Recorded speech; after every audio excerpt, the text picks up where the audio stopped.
Кадим bir zamanda Алла Тағаланың періштелері жиналып, «Ей мейірімді Алла, сен Ибрахим деген пайғамбарыңды не үшін Халилуллах деп ерекше жақсы көресің? Яғни Халилуллах деген Құдайдың досы деген сөз. Бұл не хикмет, я Алла дейді.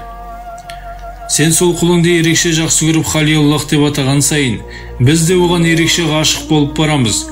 Тауда, таста, өзенде ол Ибрахимдей құлыңды ерекше махаббатпен сүйеді. Ақылға сыймас Алласың ғой. Бірақ біз осы хикметіңнің сырын түсіне алмай, әбден есімізден тандық, деп сұрайды періштелер. Сонда мейірімді Алла Тағала періштелерге айтады: барыңдар, сендер жерге кәдімгі адам кейпінде түсіңдер.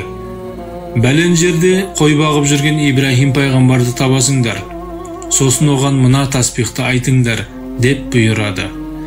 Содан періштелер жас жігіттер бейнесінде жерге келіп, Ибрахимді тауып алады да, қой бағып жүрген пайғамбардың қасынан осы таспихты айтып жүріп өтеді. Періштелер: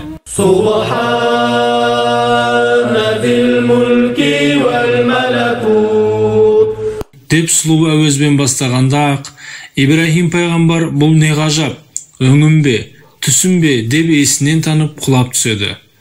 Біраздан соң есін жинап жан-жағына қараса, жаңағы жас жігіттер, яғни адам бейнесіндегі сұлу періштелер қоршап тұр екен. Ей, сендер кімсіңдер? Қайдан келесіңдер? Тағы бір айтыңдаршы жаңағы әуезді. Айналып кетейіндер, айтыңдаршы, деп жалынады. Мына малымның 4-тен бірін берейін. Сонда періштелер: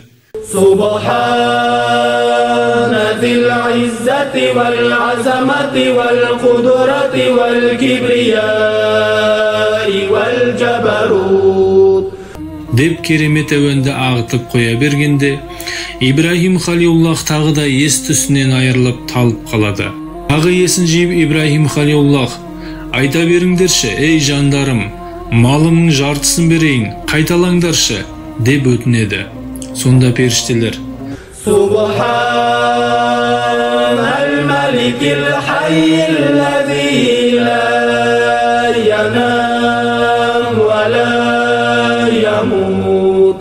деп таспихты одан әрі жалғастырып кетіп барады.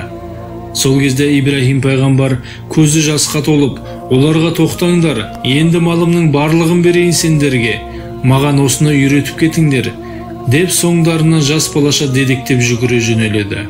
Сол кезде Ибрахим пайғамбардың Аллаға деген риясыз ғашықтығын көздерімен көріп, куә болған періштелер: Суббухун Қуддусур Раббуна ва Раббул Малаикати вар Рух, деп Құдай Тағаланы ұлықтай жөнелгенде, Ибрахим Халилуллах тағы да есінен танып қалады. Содан есін жиып, көзінен 6 тарам жасы сорғалап отырып, періштелер әуеніне былай деп үн қосады: